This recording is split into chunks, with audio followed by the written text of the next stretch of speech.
అందరికీ నమస్కారం. ఈరోజు మనం జరాసంధ వధ కథ తెలుసుకుంటున్నాం. ఈ జరాసంధుడు మగధ రాజ్యాన్ని పరిపాలించే బృహద్రథుని కుమార్తె. ఈ బృహద్రథునికి మొదటి సంతానం లేరు. ఆయన ఎన్నో యజ్ఞాలు, యాగాలు, హోమాలు, జపాలు, తపాలు ఎన్నో చేశాడు. ఎన్ని చేసినా కూడా ఆయనకిద్దరు భార్యలుండి కూడా సంతానం కలగలేదు. దానితో ఆయనకు తన తర్వాత వంశం నిలబడద్దా అనేసి ఆ ఆలోచనతో ఆయన అక్కడ చండకౌశికుడు అనేటువంటి ఒక ఋషి ఉంటే ఆయన దగ్గరికి వెళ్ళాడు. ఒకసారి తన భార్యలిద్దరిని తీసుకొని ఆయన దగ్గరికి వెళ్ళాడు. వెళ్తే ఆయన అడిగాడు, ఎందుకు వచ్చావు అనేసి. అప్పుడు ఆయన చెప్పాడు, నాకు సంతానం లేదు, నాకు అన్ని ఐశ్వర్యాలు ఉన్నాయి కానీ సంతానం లేదని చెప్పి ఈ సంతానం కలిగే భాగ్యాన్ని కలిగించమని అడిగాడు. అడిగితే అప్పుడు ఆ చండకౌశికుడు కళ్ళు మూసుకొని ధ్యానం చేస్తాడు. ధ్యానం చేస్తే ఆయనలో ఒక మామిడి పండు పడుతుంది చేతిలో. అప్పుడు ఆ మామిడి పండు తీసి దాన్ని అభిమంత్రించి ఆ రాజుకి ఇస్తాడు. ఇది నీ భార్యకి తినిపించు, నీకు సంతానం కలుగుతారు అని చెప్తాడు. ఆయన ఒకరికే తినిపించమన్నట్టుగా చెప్తాడు పండు మొత్తాన్ని.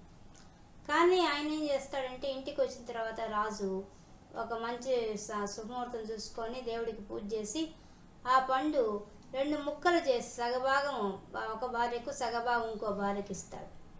వాడిద్దరు తినేస్తారు. తినిన తర్వాత ఇద్దరికి సగం సగం పిల్లక గర్భం దాలుస్తారు, బిడ్డ పుడతారు. ఎట్ట పుడతారంటే సగం సగం ఉన్న బిడ్డ పుడతారు. అంటే ఒక కన్ను, ఒక ముక్కు, సగం ముక్కు, సగం నోరు, సగం మెడ, సగం పొట్ట, సగం కాళ్ళు, అంటే ఒక కాలు, అట్లా ఒక చెయ్యి, అలా పుడతారన్నమాట. ఇద్దరికి చెరసగంగా పుడతారు. పుట్టేసరికి వాళ్ళకి అసహ్యం వేసిపోతుంది. ఇట్లాంటి బిడ్డ పుట్టాడు ఏంది రాజవంశంలో అని చెప్పి వాళ్ళు ఏం చేస్తారు, గుడ్డు చప్పుడు కాకుండా తమ దగ్గర చెరికెత్తలతో ఒక గుడ్డలో చుట్టి ఆ బిడ్డల్ని ఇద్దరిని ఇచ్చేసి ఊరి వెలుపల పారేసరమంటారు. వాళ్ళు పోయేసేసి ఆ ఊరి వెలుపల ఉండే అమ్మవారి దగ్గర పడేసి వచ్చేస్తారు. ఇంకా అక్కడికి ఆ అమ్మవారి దగ్గరికి జర అనే ఒక రాక్షసి వస్తుంది. ఆ రాక్షసి అక్కడ పెట్టిన నైవేద్యాలు తినడం కోసం వస్తూ ఉంటుంది. అది అక్కడికి వచ్చినప్పుడు చూసినప్పుడు ఈ మాంసం ముక్కల్లా కనిపించేసరికి మాంసం ముక్కలు ఏమో తీసుకుంటుంది. తీసుకొని పట్టుకోగానే అవి 2 ఖర్చుకొని ఒక బిడ్డ అయిపోతాడు. అయిపోయి పెద్దగా ఏడుస్తాడు.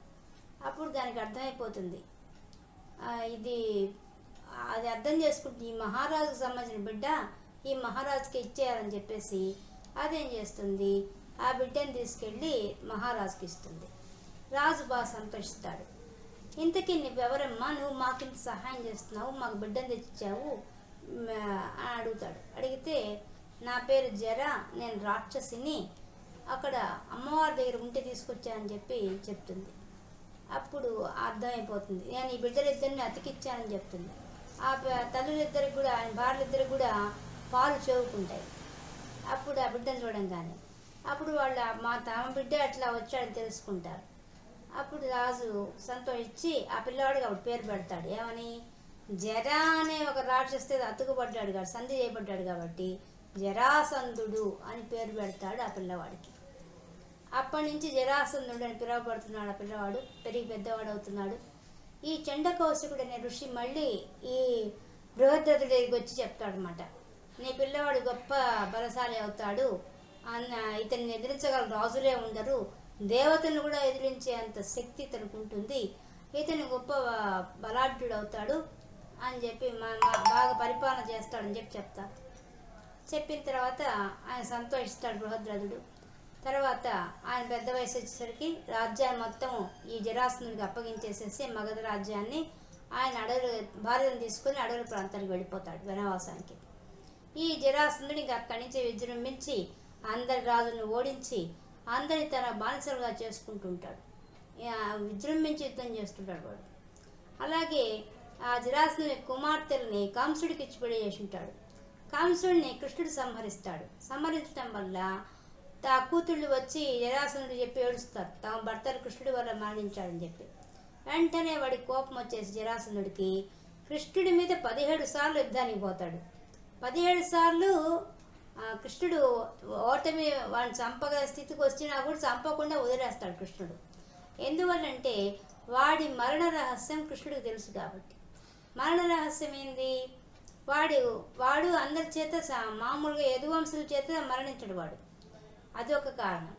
రెండో కారణం వచ్చేసి వాడి యొక్క పుట్టుకలోనే ఒక ఇది ఉందన్నమాట. ఏమని? వాడి దగ్గర ఒక డక్కా ఉంది.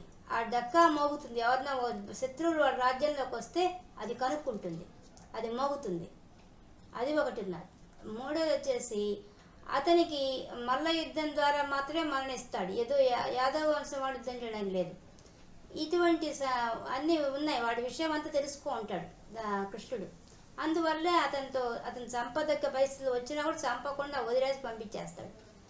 17 సార్లు అవమానపడతాడు అన్నమాట. ఆ విధంగా చేస్తాడు కృష్ణుడు. తర్వాత ఈ జరాసంధుడు ఇంకా విజృంభించి రాజులందరినీ జయించి వాళ్ళందరినీ బానిసలుగా చేసుకుని వాళ్ళ చేత సేవలు చేయించుకుంటూ వాళ్ళని బలిస్తుంటాడు. ఇది కూడా చేస్తుంటాడు. ఇది తట్టుకోలేక చాలామంది రాజుల కింద ఉండి పనిచేసేవాడు వచ్చి కృష్ణుడికి చెప్తారు, ఈ విధంగా జరాసంధుడు మా రాజ్యంలో రాజుని తీసుకుపోయి సంహరిస్తున్నాడు అని చెప్పి చెప్తారు అన్నమాట. మమ్మల్ని రక్షించవలసిందని చెప్పి కోరుకుంటారు. అప్పుడు ఈ కృష్ణుడు అర్థమైపోతుంది ఆయనకి. ఆయన అప్పుడు బయలుదేరి ఈ ఇంద్రప్రస్థానికి వెళ్తాడు. వెళ్ళేసరికి అప్పుడు ధర్మరాజు రాజసూయాగం చేయాలని అనుకుంటుంటాడు. ఆ విషయం గురించి కృష్ణుడు అడుగుతాడు, నేను రాజసూయాగం చేయాలనుకుంటున్నాను అని చెప్పంగానే అప్పుడు మంచిదే చెయ్యి, కానీ ముందు నువ్వు చేయాల్సిన కర్తవ్యం ఇంకోటి ఉంది అంటాడు. ఏంది అంటాడు. ఇప్పుడు జరాసంధుడనే రాజు ఉన్నాడు. వాడు అనేక మంది రాజులను చెరపట్టి తన రాజ్యంలో బంధించేస్తున్నాడు. వాడు ముందు వాళ్ళందరినీ విడిపించాలి. మనము ఆ కార్యక్రమం ముందు చేయాలి. కాబట్టి వాడు చేసే పని వల్ల ఎంతోమంది రాజులు వాడి దగ్గర ఉండిపోయారు. ఆ రాజులందరూ బయటికి వస్తే కానీ మనం కూడా రాజస్వయాగం చేస్తున్నాం కదా, ఇది సఫలీకృతం కావాలంటే అందరు రాజుల సహకారం కావాలి కదా, అందుకని ఆ పని చేయాలి. దానికోసంగా నువ్వు చేయవలసింది ఏంటంటే భీముడిని అర్జునుడిని నా వెంట పంపించు అంటాడు. అలాగే నువ్వేం చెప్పినా మా మంచి కోసమే చెప్తావు కదా, అలాగే తీసుకెళ్ళమని చెప్తాడు. అప్పుడు భీముడు, అర్జునుడు, కృష్ణుడు ముగ్గురు కూడా మారు వేషం వేసుకొని బ్రాహ్మణ వేషం వేసుకొని నేరుగా మగధ రాజ్యానికి వెళ్తారన్నమాట. వెళ్ళేసేసి అక్కడ ఏం చేస్తారు? పోయిన తర్వాత ఈయన మరణ రహస్యం తెలుసు కదా కృష్ణుడికి, నిరాశని మరణ రహస్యం తెలుసు కాబట్టి ఏం చేస్తాడు? దొంగతనంగా కాదు, బలాత్కారంగా వాళ్ళ యొక్క ఆ ఊర్లో ఉండే నగరంలో ఉండే అంగళ్ళలో ప్రవేశించి గంధము పూలమాలలు తీసుకోవాలన్నమాట బలాత్కారంగా. ఆ విధంగానే ముగ్గురు పోయేసేసి ఒక్కొక్క అంగళ్ళలో దూరి వాళ్ళని కొట్టి వాళ్ళ దగ్గర ఉండే గంధము పూలమాలలు తీసుకొని ఆ మాలని మెళ్ళ వేసుకుంటారు, గంధం అంతా పూసుకుంటారు ముగ్గురు. ఇంకా డక్కా మోగుతుంది కదా, ఆ డక్కాని పోయి ఆ భీముడు పోయి ఎరగొట్టేస్తాడు. వెనక నుంచి ముందు వచ్చిందే కనుక్కోగలుగుతున్నది, వెనక నుంచి పోయి పగల కొట్టేస్తాడు. ఇంకా తర్వాత నేరుగా ఉండే ద్వారంలోంచి పోకుండా ఆ ద్వారంలో పోతారు, వెనక నుంచే పోతారు, శత్రువులు పోయే మార్గం నుంచి పోతారు. పోయేసి ఆ బ్రాహ్మణ వేషంలో ఉన్న వాళ్ళని వాళ్ళ రాజ్యంలో జరాసంధుడు ఒక నియమం పెట్టుంటాడు, ఎటువంటి వాళ్ళసే బ్రాహ్మణులు కానీ వస్తే వాళ్ళని గౌరవించాలి, నా దగ్గర తీసుకురావాలని చెప్పుకుంటాడు. అందువల్ల వీళ్ళు బ్రాహ్మణ వేషంలో ఉన్నారు కాబట్టి ఇవన్నీ కృష్ణుడికి తెలుసు కాబట్టి చేశాడు. ముగ్గురిని పిలిపించి తీసుకుపోతారు జరాసంధుడి దగ్గరికి. జరాసంధుడు వాళ్ళని చూడగానే అర్ఘ్యపాద్యాదులు ఇచ్చి అన్ని ఇస్తాడు, కానీ వాళ్ళు తిరస్కరించేస్తారు మాకు వద్దని చెప్పి. అప్పుడు జరాసంధుడు ఆశ్చర్యపోతాడు, ఎందుకు ఈ విధంగా మీరు ప్రవర్తిస్తున్నారు? అసలు మీరు ఎవరైనా బ్రహ్మచారులైన బ్రాహ్మణులు అయితే ఈ విధంగా గంధాలు పూసుకొని పూలమాలలు వేసుకుంటారు? అసలు నేను ఇప్పటికే విని ఉన్నాను, మీరు మా రాజ్యంలో బలాత్కారంగా తీసుకున్నారట, వీటిని ఎందుకు తీసుకున్నారు ఆ విధంగాను? అడిగితే మీకు అంతేనా నేను ఇవ్వగలను కదా, ఎందుకు అలా తీసుకున్నారు మీరు అంటాడు అన్నమాట. అని మళ్ళీ ఎందుకు అద్వారంలో వచ్చారు మీరు, మీకు కావాల్సింది ఏంది, మీరు అసలు ఎవరు, మీరు వేరే మారువేషంలో ఉన్న వ్యక్తుల్లాగా నాకు అనిపిస్తోంది, ఏం కావాలో మీకు అడగండి అని చెప్తాడు. అప్పుడు భీముడు అర్జునుడు కృష్ణుడు మాట్లాడతాడు, ఏమని? మేము గంధము పూలమాల తీసుకున్నాం ఎందుకంటే అది లక్ష్మీ స్వరూపాలు కాబట్టి, నీ రాజ్యలక్ష్మిని మేము అపహరించాలనుకుంటున్నాం కాబట్టి మేము అవి ధరించామని చెప్తాడు. అంతేకాకుండా చెప్పేస్తాడు, మేము ముగ్గురము నేను కృష్ణుడిని, వీడిద్దరు వచ్చి పాండురాజు కుమారులు భీముడు అర్జునుడు అని చెప్తారు. చెప్పిన తర్వాత అయితే మీకు నాతో విరోధం ఏమున్నది, మీరెందుకు వచ్చారు ఇక్కడికి అని అడుగుతాడు. అడిగితే నేను నా వల్ల మీరేం ఇబ్బంది పడ్డారు, మీ వల్ల నేనే ఇబ్బంది పడలేదు కదా, ఎందుకు నా దగ్గరికి వచ్చారంటాడు. అప్పుడు కృష్ణుడు చెప్తాడు, నీవు చేసేది మీరు చేసే పనిని మాకు నచ్చలేదు. ఏంటది, అనేక మంది రాజును ఓడించి వాళ్ళని తీసుకొచ్చి బంధించి సంహరిస్తున్నావు, అది మాకు నచ్చలేదు. ధర్మ రక్షణ కోసంగా మేము ఇక్కడికి వచ్చాం, నువ్వు వాళ్ళందరినీ విడుదల చేస్తావా లేదా మాతో యుద్ధం చేస్తావా అని అడుగుతాడు కృష్ణుడు. అడగంగానే ఏమనుకుంటున్నారు మీరు, వాళ్ళంతా నా చేతిలో ఓడిపోయారు కాబట్టి నేను తీసుకొచ్చుకున్నాను, అంత మాత్రం చేతి నేను ఎందుకు వాళ్ళని వదిలిపెట్టాలి, అసలు నేను వదిలిపెట్టను, నేను కావాలంటే యుద్ధం చేస్తాను మీతో. ఇప్పుడు చెప్పండి, మీరు మా సైన్యం మీ సైన్యం కూడుకొని యుద్ధం చేద్దామా, లేదా మీ ముగ్గురితో నేను ఒక్కడినే యుద్ధం చేయమంటారా, లేదా మీ ముగ్గురులో ఒకరితో నన్ను యుద్ధం చేయమంటారా, ఏం చేయమంటారు చెప్పండి అంటాడు ఆ జరాసంధుడు రెచ్చిపోయి. అప్పుడు కృష్ణుడు తెలుసుగా, కృష్ణుడికి అన్నీ తెలుసు కాబట్టి బాగా తెలివిగా మాట్లాడతాడు. ఏమని, మేము ముగ్గురము ఒంటరిగా మల్ల యుద్ధం చేయగల సామర్థ్యం ఉన్నవాళ్ళమే, కాబట్టి మా ముగ్గురులో నువ్వు ఎవరినైనా ఎన్నుకోవచ్చు, ఎవరైనా నీతో యుద్ధం చేస్తారని చెప్తాడు. అనగానే ఇంకా అంటే వీళ్ళు ఏం ఆయుధాలు తీసుకోపోలే, మళ్ళీ యుద్ధం చేయమని చెప్పేస్తున్నాడు కృష్ణుడు. అప్పుడు ఆయన నుండి నీవు ఆ అర్జునుడిని చూస్తే మీ ఇద్దరు ఎలా ఉన్నారంటే లేత చేతులతో ఉన్నట్టున్నారు మీరంతాను, మీరు కొంచెం బలంగా మళ్ళీ యుద్ధం చేసేంత బలంగా కనిపించడం లేదు మీరు జబ్బలు అవి చూస్తేను, ఈ భీముడు మాత్రమే నాకు తగినవాడు, కాబట్టి ఈ భీముడితోనే యుద్ధం చేస్తాను నేను అని చెప్తాడు. అని చెప్పి ఎన్నిక చేసుకుంటాడు. అనగానే ఇంకా భీముడు ఆయన కలిసి ఇక రేపటి నుంచి యుద్ధం మొదలు పెడతామని చెప్తే ఆ రోజు రాత్రికి అక్కడ నిద్రిస్తారు. ఆ రోజు రాత్రికే ఆ జరాసంధుడు ఏం చేస్తాడంటే ఆయనకి అనుమానం వస్తుంది, తను బతుకుతానో బతకలేని అనుమానం వచ్చి తన కుమారుడైన సహదేవుడికి రాజ్యాభిషేకం చేసేస్తాడు, రాత్రే చేసేస్తాడు.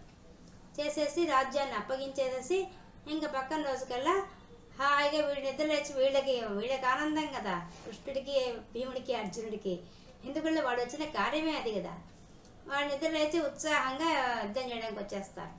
ఇంకా భీముడు ఆ జరాసంధుడు ఘోరహోరీగా యుద్ధం చేస్తారు. 27 రోజులు యుద్ధం చేస్తారు వాళ్ళు. చేస్తే 27 రోజుల తర్వాత జరాసంధుడు కొంచెం శక్తి తగ్గుతుంది, వాడికి ఉత్సాహం తగ్గిపోతుంది. ఇది కనిపెడతాడు భీముడు. కనిపెట్టి ఏం చేస్తాడంటే వాడిని కింద వేసి పడేసి వాడి యొక్క శరీర భాగాన్ని ఎడమ భాగాన్ని తొక్కిపెట్టి కుడి భాగాన్ని పైకి ఎత్తి లాగేస్తే ఆ శరీరం 2 భాగాలు అయిపోతుంది. ఆ భాగాలు అయిపోయి ఇసిరి వేస్తాడు బయటికి. వేయంగానే 2 శరీరాలు వచ్చి మళ్ళీ అతుక్కొని ఒకటైపోతుంది. ఒకటైపోయి యుద్ధం చేస్తాడు. మళ్ళీ లేచి వాడు ఉత్సాహంగా యుద్ధం చేస్తుంటాడు జరాసంధుడు. అలా ఎన్నిసార్లు చేసినా అన్నిసార్లు లేచి యుద్ధం చేస్తుంటాడు. అప్పుడు కృష్ణుడు సైగ చేస్తాడు.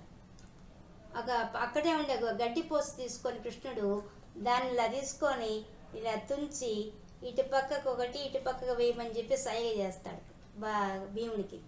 అంటే నువ్వు పక్కనే వేయబట్టి ఆ 2 శరీరాలు అతుక్కుంటున్నాయి, నువ్వు ఇటు పక్కనే అటు పక్కగా వేసేసావంటే ఇంక అతుక్కోదు, ఇంకా ప్రాణం పోతుంది వాడికి అని చెప్తాడు అని సైగ చేస్తాడు. వెంటనే అర్థమైపోయేసి ఆ భీముడు ఆ విధంగానే వనేసి కాలు పెట్టి తొక్కి ఎడంకాలు తొక్కి కుడి భాగాన్ని పైకి లాగేస్తాడు. లాగేసి కుడి భాగాన్ని తీసి ఎడం తట్టు ఎడం భాగాన్ని తీసి కుడి పక్కు విసిరేసేస్తాడు. వేయంగానే ఇంకా అతుక్కోలేక కొట్టుకొని మరణిస్తాడు ఆ జరాసంధుడు.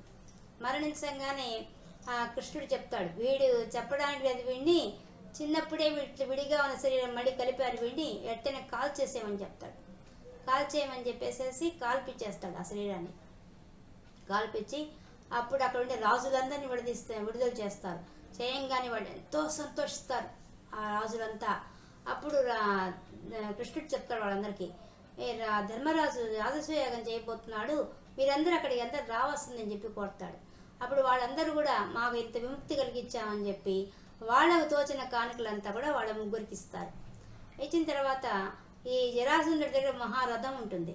ఆ రథం తీసుకొని కృష్ణుడు ఆ రథం ఎక్కి ఒక్కసారి గరుత్మంతుడు తలుచుకుంటాడు. వెంటనే గరుత్మంతుడు వచ్చి ఆ రథంతో పాటు తీసుకొని వాళ్ళ ముగ్గురిని తీసుకెళ్ళి ఆ ఇంద్రప్రస్థంలో వదిలిపెట్టేస్తాడు. వదిలిపెట్టిన తర్వాత ఇంకా అక్కడి నుంచి కృష్ణుడు జరిగిన విషయం అంతా ధర్మరాజు చెప్పి ధర్మరాజు చేత రాజసూయాగాన్ని చేయిస్తాడు. ఇది జరాసంధుని కథ. ఈ విధంగా జరాసంధుడు ఎంత గొప్ప పరాక్రమవంతుడైండి, అందరినీ ఎదిరించగల శక్తి ఉండి, అనవసరంగా రాజులతో ఓడించి వాళ్ళని బంధించి వాళ్ళని బలివ్వడానికి పెట్టుకున్న కార్యక్రమం వల్ల దానివల్ల వాడు భ్రష్టు పట్టిపోయాడు. కాబట్టి లేకపోతే దివ్యమైన శక్తి ఉంది, కానీ దాన్ని దుర్వినియోగం చేసుకున్నాడు. అదే మంచి కార్యానికి ఉపయోగించుంటే వాడు గొప్పవాడు ఉండేవాడు. అలా కాకుండా అలా చేశాడనమాట. ఇది జరాసంధుని కథ. ఇంకో అంశంతో మళ్ళీ కలుసుకుందాం. సెలవు.